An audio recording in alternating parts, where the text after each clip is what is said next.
sampai apa nih? Triliun gak dong, miliar. Anjir. Segede PBN tuh. Jadi everyday breakdown.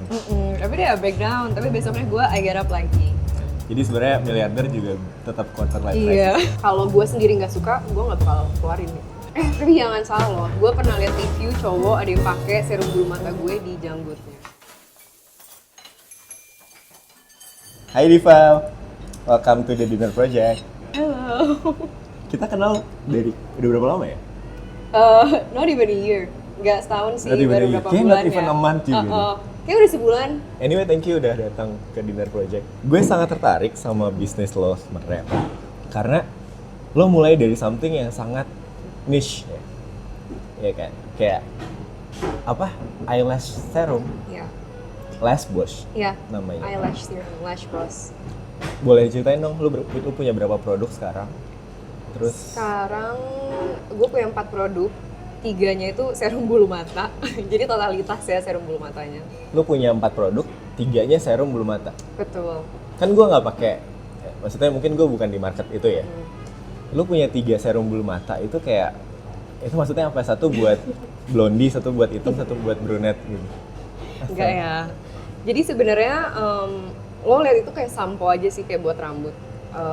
Kayak ada sampo buat ketombe. Tapi untungnya bulu mata orang nggak ketombean ya. Jadi kayak ada buat ketombe, buat rambut rusak atau buat kayak ya rambut I don't know, mungkin sensitive scalp gitu. Jadi kayak buat bulu mata, karena kita kan dealing with eyes sama mata kan. Jadi kadang ada mata orang yang matanya mungkin kena air dia nggak perih, ada juga yang sensitif, wudu aja tuh perih gitu sampai pengen nangis, atau Wudu? mungkin Wudu ya, pakai air gitu 'cause langsung perih? karena kan kadang ada orang yang matanya sensitif, bahkan kemasukan air aja tuh dia perih gitu.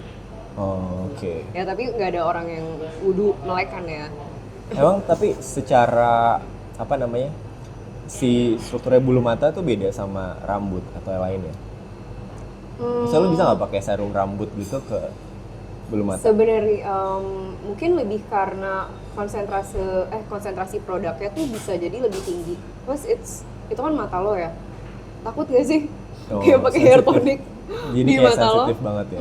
True. Jadi kayak kita bikin produknya tuh sesuai sama ya buat bulu mata gitu. Karena itu dekat mata, kita bikin yang buat mata sensitif, buat yang nggak sensitif juga, dan juga kan sekarang banyak yang pakai lash extension. Tahu nggak lash extension? Iya. Yang bulu mata Tempel. palsu yang ditempel. Ah.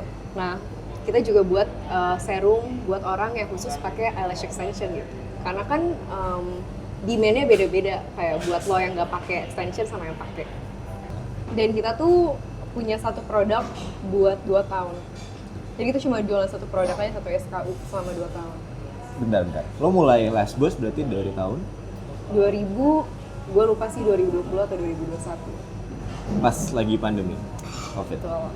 COVID baby. Berarti kalau gue bilang 2021 tuh zaman awal TikTok boom. So dari TikTok. Awalnya dari TikTok. Sampai sekarang masih gede di TikTok. Sekarang enggak sih, platformnya lumayan balance antara e-commerce kayak Shopee sama TikTok. Dimakan. Oke. Berarti instead of lo punya quarter life crisis, sekarang lo jadi miliarder. Siapa bilang gue nggak quarter life crisis? Gue kayak every weekend deh, nggak every weekday gue paling nggak 2 kali ya quarter life crisis man. Jadi everyday breakdown. Everyday breakdown, tapi besoknya gue I get up lagi. Jadi sebenarnya miliarder juga tetap quarter life Iya. crisis. Udah nyoba ini belum? Lo bilang miliarder, gue jadi aneh. Kok gue belum ngerasain uangnya ya? Tapi emang gitu kan, soalnya Besar masih susah gue. mungkin satu yang banyak orang nggak lihat tuh, ketika bisnis kita even punya sales miliaran, itu kan nggak miliaran tuh bentuknya adalah profit yang langsung masuk ke kantong kita kan. Itu tuh kayak dari miliaran tuh kayak masih, even menurut gue ya, gue ngerasa bisnis yang levelnya 1 miliar itu baru bisa kayak mulai cukup untuk apa ya, untuk serius, untuk bayar pajak, untuk dibuat PT-nya, untuk punya porsi-porsi karyawan yang digaji dengan layak. Itu baru kayak di level 1 miliar ke atas ya. Setuju gak lo? Sebelumnya deh, apa momen pertama kali terus lo membuat lo berpikir kayak, oke, gue akan bikin serum bulu mata? Awalnya tuh gue lihat TikTok itu tuh kayak Facebooknya Gen Z gitu, Facebook gue gitu kan, generasi Facebooknya gue. Gen Z. Jadi apapun yang di post ya gue percaya. Sebenarnya tuh awalnya gara-gara waktu itu banyak banget yang orang ngomong racun TikTok cek gitu. Gue kan orang pada inget sih, racun TikTok cek, ini serum bagus banget. Terus gue kayak rada bingung gitu, kayak gue kepo kan, bener gak sih gue post sesuatu orang percaya. Terus suatu malam sebelum gue tidur, gue rekam bulu mata gue, terus gue bilang, racun TikTok cek, ini produk bagus banget, bla bla bla bla bla, and it went viral. Gitu. Ini lu bahkan belum ada brandnya, belum ada Gue produk. belum ada brand. Terus pas itu viral, gue tuh sebenarnya lagi volunteer di organisasi penyelamatan burung berkicau di Organisasi penyelamatan burung berkicau. Karena gue dulu Oke. suka banget ikut volunteer kan. Iya, Terus iya. gue lagi volunteer di hutan tuh di Lampung, di Taman Nasional di Lampung. Tiba-tiba HP gue langsung berbunyi ting ting ting ting, isinya kayak spill atau gue santet. Terus udah tuh akhirnya gue kayak ya udah gue buat aja produknya gitu kan. Sebenarnya sebelumnya sih gue emang udah sering banget ngelakuin DIY gitu, kayak bikin serum buat bulu mata, serum buat rambut dan lain-lain. DIY itu berarti lu belajar dari YouTube. YouTube gitu-gitu. Iya. Oke. Kan lu bisa belajar apa aja dari YouTube sekarang. Terus gue belajar cara ngitung persentase kimia buat ngitung ingredients. Terus gue langsung cek kayak di luar negeri kayak Sephora, Olive Young, website-website luar negeri yang jual serum bulu mata, apa aja ingredientsnya yang ada. Terus gue kayak cross list, oke, selalu ada ini, selalu ada ini, selalu ada ini, selalu ada ini, selalu ada ini. Gue order semuanya lewat Shopee. Gue udah punya formula yang gue mau buat, gue mixing sendiri. Itu situasi komen tetap berjalan. Komen tuh berjalan minta tuh, produk. orang-orang mau nyantet gue kan. Terus udah tuh kayak gue buat, tuh gue isi satu-satu. Betulnya hygiene is very important ya, jadi gue udah hygienic dari awal. Terus udah kayak Tapi gitu, lu punya basic chemistry. gue politikus sih, mungkin basic Politikus gue, ada. basic gue ngomong kali ya, marketing. Tapi lo pas ngelakuin itu, lo udah ngerti tentang marketing atau segala macamnya belum? Kayak bisnis or even anything yang related to marketing. Karena lo basisnya kan politik, political science atau apa? Hubungan internasional, Oh, hubungan internasional. Ada komunikasinya lah ya. ada. Oke, karena yang lo lakukan itu kan sebenarnya di marketing istilahnya kita demand creation ya. Ya, Jadi kita creating demand even before produknya itu ada di market gitu. Dan lo bikin produk lo jadi high banget demandnya, dan baru lo supply sesuai dengan demand yang tersedia di market. iya. Tapi sebenarnya gue nggak ada sih background marketing atau sales. Cuma gue dari SD suka jualan. Karena menurut gue uang jajan gue kurang. Udah jalan 3 tahun, lo udah punya 4 produk. Mau jalan 4 tahun. Udah mau jalan 4 tahun even. Omset lo udah segede itu, lo udah ngerasa kayak oke, that's enough? Enggak dong. Enggak. Kenapa enggak? Enggak dong. Manusia kan pernah puas, men. Tapi more than that, apa drive utama lo? Other than money ya? Itu adalah kebebasan buat membuat sesuatu gitu. That's it. Tapi gue kaget banget pas gue masuk beauty industry tuh, lo bisa bikin maskara, men. Lo kayak tinggal bilang ke pabrik lo kayak, gue pengen bikin maskara, problem maskara sekarang ini. Terus dia bisa buat gitu. Minggu depan gue dapet sampel. Berarti banyak banget room buat improve produk-produk yang ada di market. So that's the drive. Iya, that's the drive ya. Sebenarnya impact kan drive-nya. Karena lo bisa jadi diri lo sendiri di brand yang lo punya ketika lo own dia 100%. Lo bisa creating whatever the shit you want, Iya, including bikin konten yang belum ada produknya, betul. and it's working. Mau lo bawa kemana Lash Boss ke depannya? Gue ngelihat Lash Boss tuh sebagai expert di bulu mata sama alis gitu. Gue pengen Lash Boss semudah itu digapai, dibeli sama orang kayak Vaseline gitu. Oke. Kayak lo tahu ingredientsnya tuh berkualitas. Gitu sih. Karena itu yang pengen gue tonjolin gitu. Ya karena R&D-nya bukan ece-ece. Walaupun awalnya ya iseng-iseng berhadiah, gak berapa lama dari situ pas kita udah mulai punya modal, kita langsung rework formulanya gitu. kita do some research, dan satu hal yang paling gue banggain sama bisnis ini adalah produknya gitu. That's the soul of the business. Yeah. Karena gue yakin semua produk yang dikeluarin tuh produk yang bagus. Yeah. Dan bukan teori sih, tapi pegangan gue tuh kalau gue sendiri nggak suka, gue nggak bakal keluarin gitu. Gue even tanya ke seluruh tim, lo suka apa enggak, kalau enggak ya ngapain kita keluarin. Oke. Last thing yang gue pengen tahu, berapa harga rata-rata orang beli produk lo atau brand lo? Basket size gue ya? Basket size ya? 60 ribuan. 60 ribuan? Shit. 60 ribuan lo achieve revenue tadi. Karena basket size humans berarti 7 kali lipat dari lo. 360 ribu. Tapi anyway itu parfum juga men. Maksudnya orang udah tahu parfum, cowok cewek pakai parfum. So far sih gue gak ngeliat cowok banyak yang pakai eyelash serum ya. Tapi jangan salah loh, gue pernah lihat review cowok ada yang pakai serum bulu mata gue di janggutnya. Oh iya? Serius? Iya, orang random banget gak sih? Gue sampai kayak, apa gue bikin serum janggut ya lama-lama. Anyway, I had enough dan maksudnya gue udah ngerasa cukup dapat gambaran yang clear tentang bisnis lo. Ada yang mau lo tanyakan ke gue nggak? Tentang apa yang ingin lo mau capai on the next fase dari Lashbush? Kayaknya ini kontroversi yang, I don't know if it's a controversy, tapi kayak ini satu hal yang orang, kayak orang brand banyak ngomongin gitu. Kan kita tahu brand-brand Cina are coming gitu. Chinese brands are coming. Chinese brands are coming, man. Dan kemarin tuh gue sempat dikasih jangan lah gitu. Kayak intinya lo harus cari cara buat differentiate your brand dari ya Chinese brands that are coming. Karena lo nggak mungkin banding-banding harga sama dia, man. Kayak, I can compete with price. You cannot compete with that's price. the thing. Jadi I think one thing that you could help me a lot. Karena kan gue tahu you're a good storyteller gitu.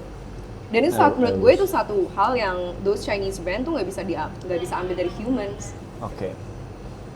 But anyway, gue tuh ngerasa bahwa once you enter the market, lo punya basis customer, lo punya basis loyalis. Orang tuh langsung tahu bahwa Lashbush itu adalah produk dengan pricing segmen segini, gitu. Sama kayak you enter one coffee shop chain yang misalnya udah premium, lo nggak akan expect ketika lo masuk ke brand ini dia kayak punya harga yang jadinya lebih murah supaya lo compete, karena lo nggak psychologically lo nggak nyari harga-harga yang lebih murah gitu.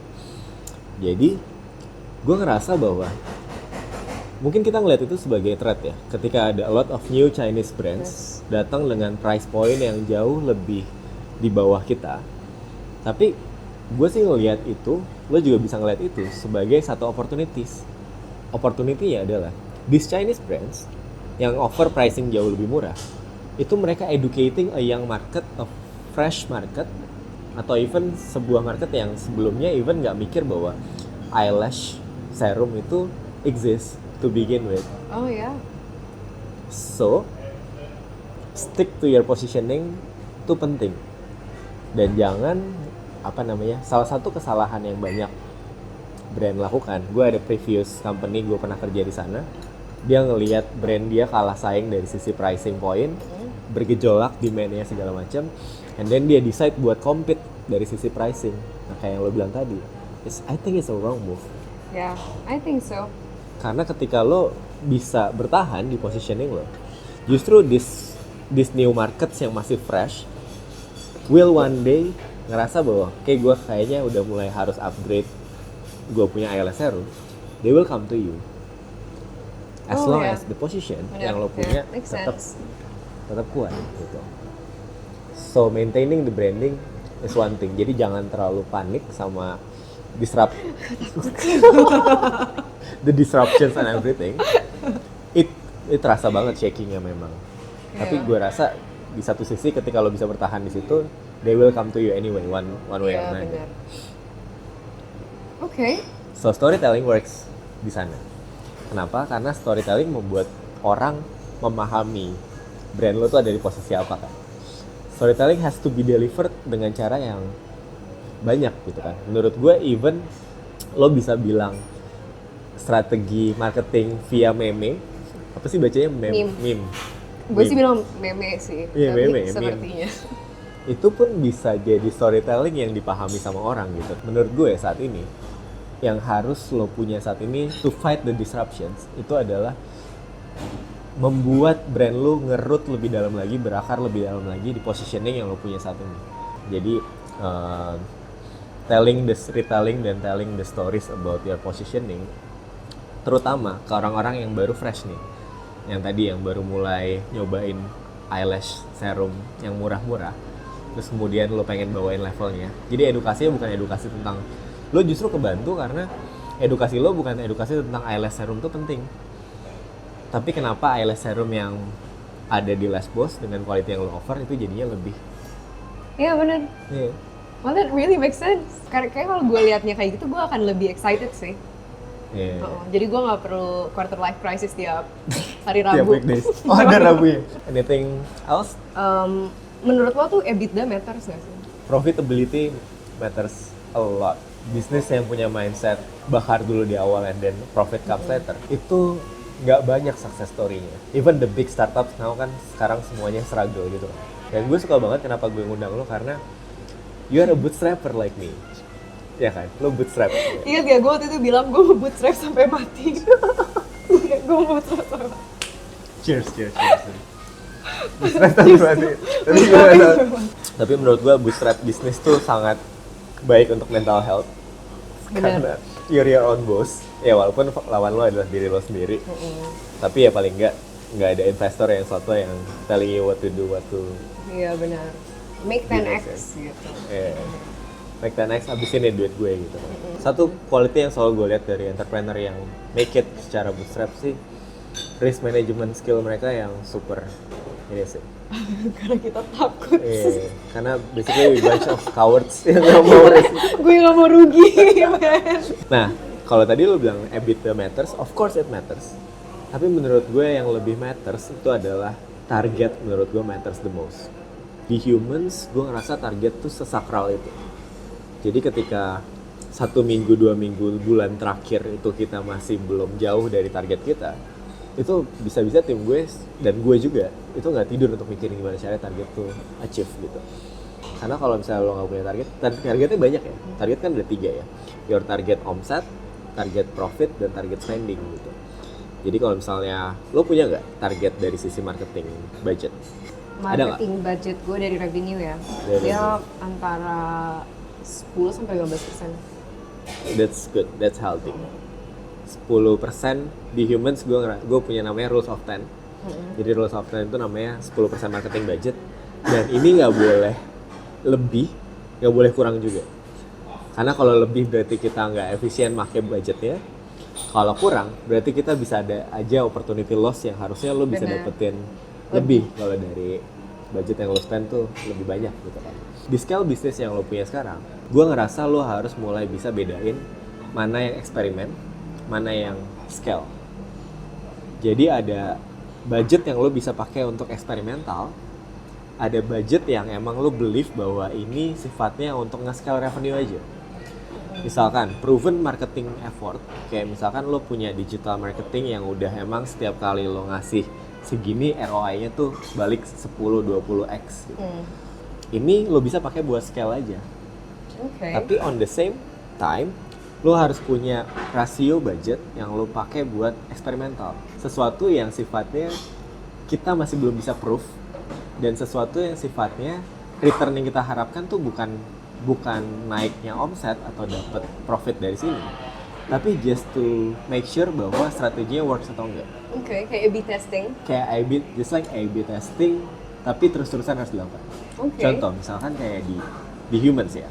Kita kan salah satu activity marketing yang udah well proven banget itu adalah influencer marketing.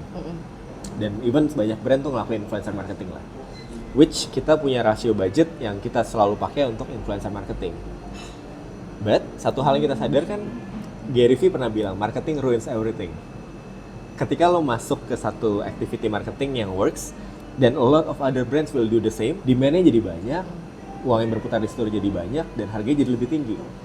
To one point mungkin dia sampai levelnya nggak worth it anymore gitu.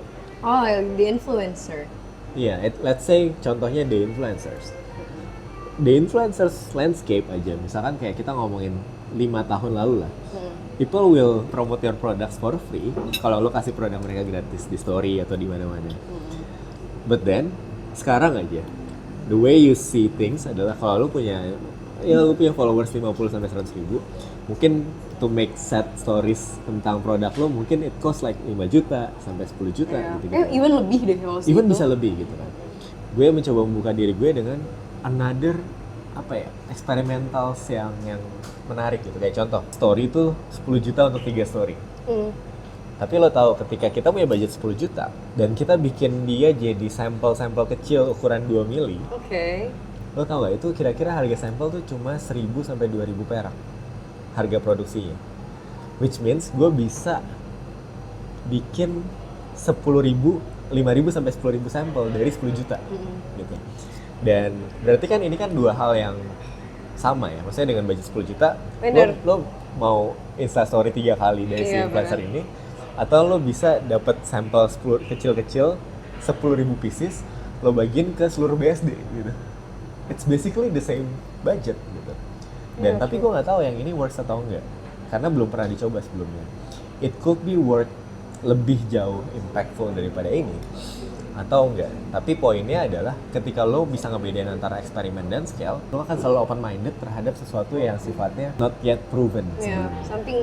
Something new and creative. Bener, and something to contribute to the profitability as well. Yes. Karena lo dapat ya pipa baru untuk salesnya. Jadi gitu, dan gue ngerasa kalau gue boleh ngasih saran, I do think Last Boss mungkin bisa lebih eksperimental. Karena yang gue ngelihat dari bisnis growth lo, 2 tahun pertama lo cuma bikin 1 produk, menurut gue there are a lot of manis yang lo nggak pakai buat eksperimen. Betul. Oke, eksperimental. Yeah. I could do that. Hyper experimentals will help you a lot ngebuka another things yang baru. Jadi bulan depan just promise me 2x lah dari Last Boss. Ya, 2x we could do it. Dan gue ngerasa The Dinner Project ini jadi sangat meaningful kalau lo bisa 2x tahun depan. Okay. So our time is almost up. Jadi menurut lo what's your main takeaway dari dinner ini? Main takeaway gue adalah Selain BSD ke Jakarta jauh banget. bener 3 jam men. Tapi hyper experiment out of everything. I think that's what I'm gonna do sih. I'm gonna stick to that first. Hyper experiment out of everything. Gue harus lihat a lot of out of the box things yang akan happen di The Last Boss ke depannya. So next time we have a dinner, you will already 2x dari yang sekarang. Okay. Next time on me. Next time on you. Sure.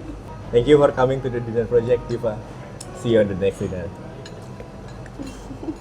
Thank you for watching this video. Kalau kalian punya feedback atau saran atau kritik atau apapun, lo bisa komen di bawah ini. Dan kalau lo mau reservasi untuk The Dinner Project berikutnya, lo juga bisa klik link di bawah ini. See you on the next Dinner Project.